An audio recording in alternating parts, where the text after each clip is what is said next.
লাহৰীঘাটৰ টেঙাগুৰিত গৰু চোৰৰ উপদ্ৰৱ। মৰিগাঁও জিলাৰ লাহৰীঘাটৰ বিভিন্ন অঞ্চলত গৰু চোৰৰ উপদ্ৰৱ বৃদ্ধি পাইছে।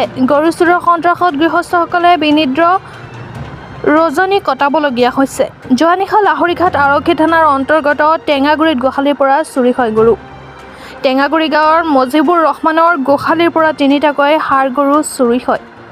বান খহনীয়াত সৰ্বশান্ত মজিবুৰৰ সম্পদ তিনিটাকৈ গৰু চুৰি হোৱাত চকুলো টুকিছে। লাহৰীঘাট আৰক্ষীৰ দুৰ্বলতাৰ সুযোগ লৈ বিভিন্ন অঞ্চলত সঘনাই গৰু চুৰি সংঘটিত হৈ আছে। লাহৰীঘাটৰ পৰা খাইৰুল ইছলামৰ ৰিপৰ্ট। মোৰ নাম মজিবুৰ ৰহমান।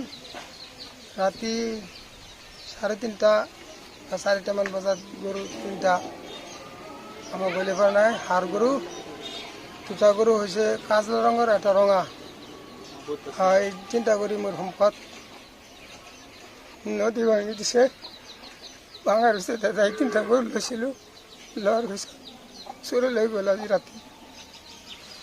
আৰক্ষীত জনাইছোঁ, জনাই থৈ আহিছোঁ আমি ৰাতিপুৱা। দুটা গৰু এতিয়া প্ৰায় 1,80,90,000 টকা হ'ব। এই তিনিটা গৰু মোৰ সম্পদ। কি কৰিব?